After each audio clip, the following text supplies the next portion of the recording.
Apa yang jelas dan sebenarnya sangat diakui dalam sejarah pada umumnya adalah bahkan Nabi Adam dan istrinya Hawa atau Eva, ya, Ave, ya, yang ada di dalam tradisi perjanjian lama itu adalah orang yang bertemu di Mekah itu sendiri.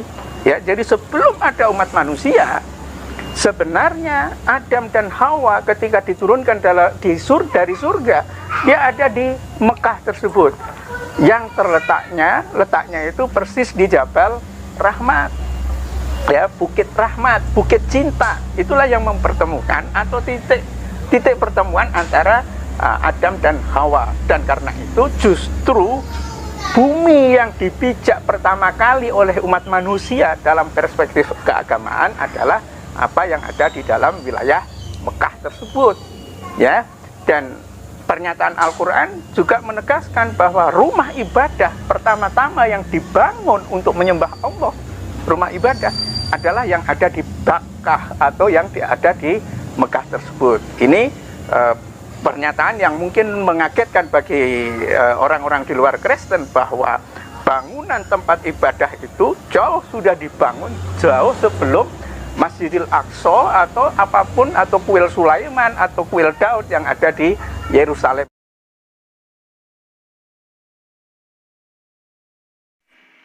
Malam hari ini seri ke-15 duet Apologet Pak Jimmy Jeffrey dengan saya. Kita kombinasi antara materi tambahan yang akan saya berikan mengenai kebohongan-kebohongan dan kepalsuan Injil Barnabas yang sangat digemari kaum muslim dan polemikus muslim, yang akan dikombinasikan dengan penyajian materi dari Pak Jimmy Jeffrey membongkar seluk-beluk yang detail tentang Sheba dan negeri Sheba. Saya sekarang menambahi tentang materi kepalsuan dan kebohongan Injil palsu Barnabas minggu lalu. Saya sekarang tambahkan, saya mau menyoroti tentang hoax dan kebohongan kisah Adam dibuang dari surga seperti yang tertulis di dalam Injil palsu Barnabas. Injil Barnabas dicetak berkali-kali, menunjukkan bahwa peminatnya di Indonesia sangat banyak, dan rata-rata umat muslim sangat menggemari kisah-kisah bohong di dalam Injil ini. Di dalam IPB Injil palsu Barnabas itu memuat kisah di dalam Quran, khususnya di pasal 41 Injil palsu Barnabas yang saya singkat IPB. Adam dan Hawa berbuat dosa dan dibuang dari surga. Ini bukan kisah Kristen, ini kisah dari Quran yang dimasukkan di dalam Injil palsu Barnabas. Karena kalau kita baca teks Alkitab, Taman Firdaus, Taman Eden di konteks Adam dan Hawa, itu bukan surga.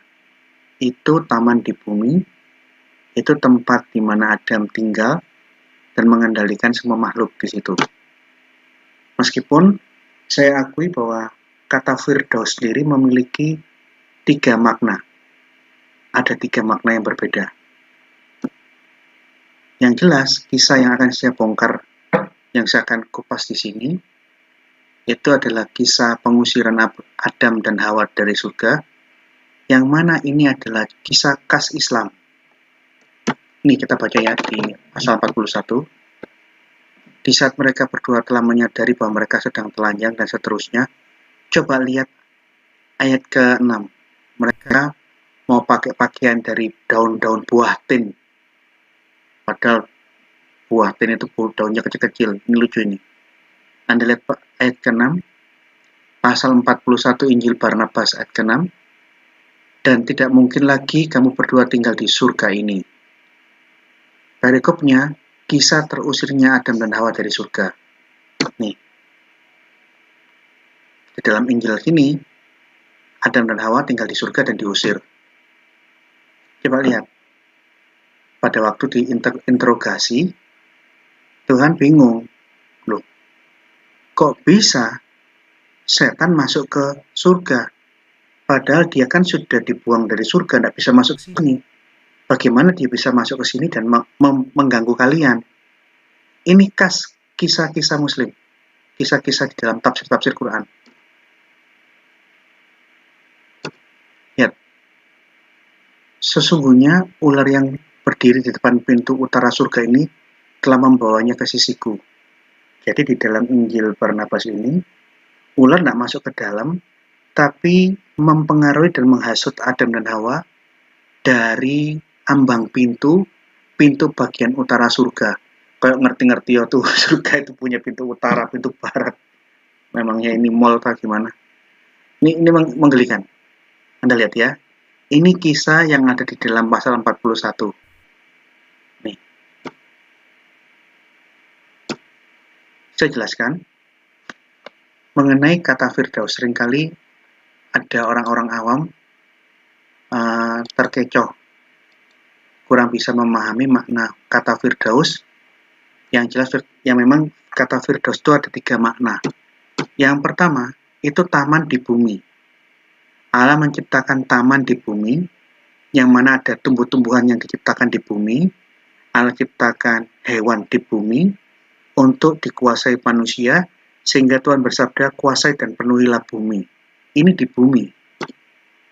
Tapi, kata Firdaus juga di dalam Alkitab dipakai untuk menyebut suatu tempat perhentian buat orang kudus sebelum hari penghakiman untuk masuk surga. Orang yang berdosa, begitu dia mati, dia masuk tempat perhentian sebelum diadili di pengadilan Kristus. Dia tidak di Firdaus, tapi di Hades, dunia orang mati. Dan kata Firdaus yang ketiga, atau bahasa Ibrani-nya Eden, ini kata kiasan untuk surga. Sedangkan kata Firdaus sendiri, yang memiliki 3 makna, dalam konteks Kejadian, itu taman di bumi. Atau di dalam ayat ucapan Yesus kepada penjahat yang disalib di sebelah kanan Yesus, itu tempat perhentian sebelum hari penghakiman, sebelum kiamat. Atau dalam bahasa Ibrani modern, Firdaus atau Eden adalah kata kiasan untuk surga. Bahasa aslinya itu Pardes. Itu artinya taman raja-raja. Bahasa Persia. Jadi, untuk menggambarkan taman itu seperti apa, indahnya seperti apa, Taurat mengambil bahasa dari bahasa Persia, seindah taman para raja-raja Persia, Pardes, The Royal Garden atau King's Garden. Anda lihat, makna Firdaus yang pertama. Tumbuh-tumbuhan diciptakan Allah muncul di bumi, bukan di surga. Hewan pun muncul di bumi. Burung-burung berterbangan di atas bumi.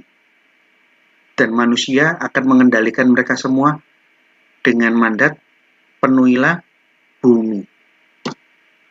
Nih, Firdaus itu di bumi. Allah memberkati mereka, lalu Allah berfirman kepada mereka, semua makhluk, beranak cuculah dan bertambah banyak, penuhilah bumi. Dan taklukkanlah itu, berkuasalah atas ikan dan seterusnya. Jadi semua makhluk diciptakan di bumi, bukan di surga. Adam diperintahkan untuk memerintah, mengendalikan semua makhluk di bumi. Ini makna yang pertama. Makna kata Firdaus yang kedua, itu tempat perhentian buat orang mati yang kudus, orang mati yang bakal masuk surga. Yesus berkata kepadanya, aku berkata kepadamu, sesungguhnya hari ini juga engkau akan bersama-sama dengan aku di Firdaus. Ini bukan taman Eden di bumi, tapi ini tempat perhentian buat orang sebelum pengadilan di hari kiamat dimulai, dia dapat dikategorikan sebagai orang yang diampuni, diterima tobatnya, orang kudus yang akan masuk surga. Lawannya, kalau orang itu jahat, bengis sampai mati, begitu dia mati, dia tidak masuk di Firdaus, tapi di Hades, dunia orang mati. Sebelum ada pengadilan hari kiamat, sebelum ada pengadilan tahta Kristus, sebelum manusia diadili dosanya, tidak ada yang masuk neraka dan tidak ada yang masuk surga. Semua masuk ke tempat perhentian. Bahkan Yesus mengatakan, sampai hari ini belum ada satupun manusia yang masuk surga. Kenapa? Ya belum ada pengadilannya. Nanti akan ada pengadilan, tapi sekarang belum ada. Tidak seorang pun yang telah naik ke surga. Yesus ngomong sendiri, tidak ada seorang pun yang sudah masuk surga, tidak ada. Kecuali daripada dia, Yesus pemilik surga, yang telah turun dari surga yaitu anak manusia. Tidak ada yang naik ke surga, kecuali yang punya surga turun ke dunia. Kenapa? Ya belum ada pengadilan. Anda berdosa atau Anda orang kudus, belum diadili dan belum ditentukan tempatmu di surga atau di neraka. Oleh karena itu, Firdaus di Lukas 23:43, ini bukan surga, tapi tempat perhentian sebelum pengadilan untuk masuk ke surga. Sedangkan pengertian Firdaus yang ketiga, pengertian yang ketiga ini kata kiasan. Kata majas ungkapan, kata kiasan untuk surga. Karena surga itu indah dan nyaman, dikiaskan seindah taman Firdaus yang pernah dihuni Adam. Ini kiasan. Karena kata surga sendiri ada bahasa Ibraninya samayim. Eden itu kata kiasan untuk menyebut surga. Ini makna yang ketiga. Dalam bahasa Yunani, Uranos. Uranus bisa berarti langit dan juga berarti surga. Jadi kalau kita menggunakan bahasa asli Alkitab untuk surga itu kalau nggak Uranus ya samayim. Sedangkan Eden di dalam bahasa Ibrani modern dapat diartikan paradise atau surga, itu kata ungkapan, kata kiasan. Ini. Jadi kalau saya memperhatikan, ular mengganggu dari ambang pintu surga, langsung saya sadar bahwa apa yang ditulis di dalam bab 41 Injil palsu Barnabas ini tidak lain tulisan dari tafsir-tafsir Al-Quran ke dalam Injil Barnabas. Jadi penulis pengarang Injil Barnabas ini memasukkan tafsir Al-Quran ke dalam Injil Barnabas. Ini tafsir Al-Quran ini. Ini tafsirnya Al-Razi. Begitu saya membaca, ular iblis yang berwujud ular ini mengganggu dari ambang pintu surga karena dia tidak bisa masuk ke dalam. Ini tafsir Al-Quran ini. Saya pernah baca dan saya memang belum punya bukunya tafsir Al-Razi karena memang untuk beli tafsir Al-Razi itu puluhan jilid dan tidak bisa dibeli eceran. Dan ini memang harganya agak mahal. Jadi ada beberapa dokumen-dokumen penting yang masih masuk dalam daftar list. Kalau ada berkat, suatu saat saya akan membeli tafsir Al-Razi termasuk dokumen-dokumen penting yang lain. Saya sudah tahu tentang ini karena sudah pernah baca tentang ulasan tafsir Al-Razi dari bukunya Al-Quran Bukan Kitab Sejarah. Al-Quran banyak kekeliruan yang tidak cocok dengan sejarah. Buku ini, coba lihat. Bagaimana Adam diganggu iblis sampai dia melakukan dosa. Dalam tafsirnya Islam memakan buah kuldi sehingga dia diusir Allah dari surga. Ada banyak versi tafsir. Ular masuk, setan itu mau masuk, dihadang sama malaikat. Terus dia lihat ada ular besar berkaki, ularnya punya kaki. Ularnya mau masuk surga, terus dia menjelma menjadi mengecilkan badannya, terus masuk di dalam mulutnya ular. Sehingga malaikat tidak bisa melihat dia, terus dia bersama dengan ular masuk ke dalam surga. Begitu sampai di dalam surga, ularnya setan yang mengecilkan diri sampai masuk di giginya ular itu, keluar lagi menjadi setan dan mengganggu Adam. Ini salah satu tafsir. Coba Anda lihat penjelasan yang tafsir ketiga.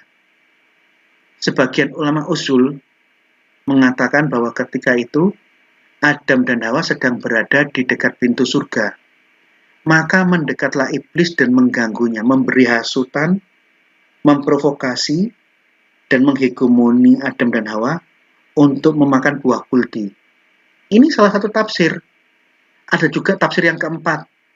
tafsir keempat lebih konyol.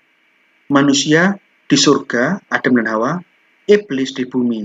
Iblis mengeluarkan bisikan, dan bisikan iblis dari bumi dapat terngiang-ngiang sampai ke surga. Ini tafsir.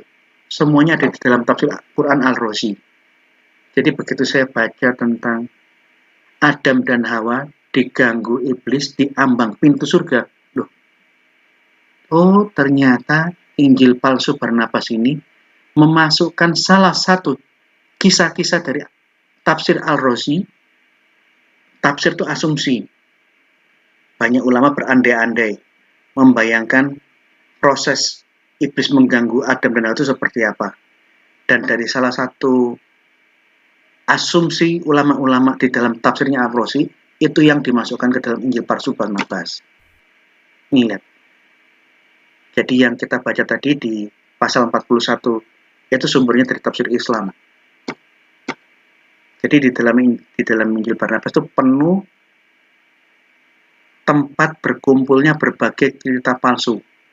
Dan semua cerita palsu ini dimasukkan sebagai seakan-akan kisahnya orang Kristen di dalam Injil. Seakan-akan ini kisah yang diceritakan oleh mulutnya Yesus. Coba, Yesus lahir di abad pertama. Tetapi ada kisah palsu di abad kedua yang dimasukkan di mulutnya Yesus.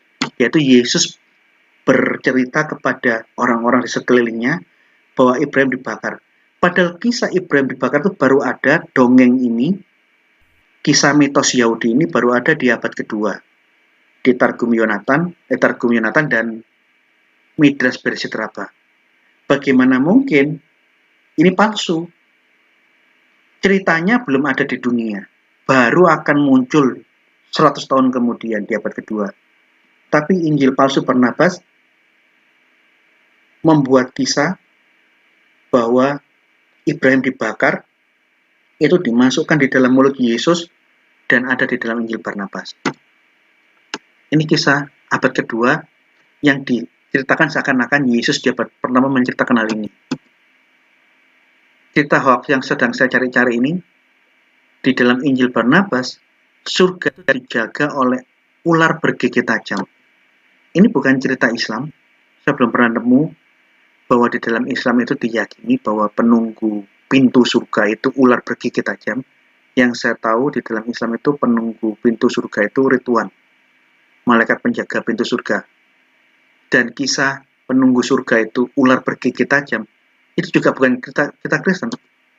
Saya menduga mungkin itu mitos dari orang-orang Itali atau mitos mana saya belum tahu, saya belum selidiki. Yang jelas itu bukan kisah Kristen, bukan kisah Islam. Tapi ada di dalam Injil palsu Barnabas, di dalam pasal 40.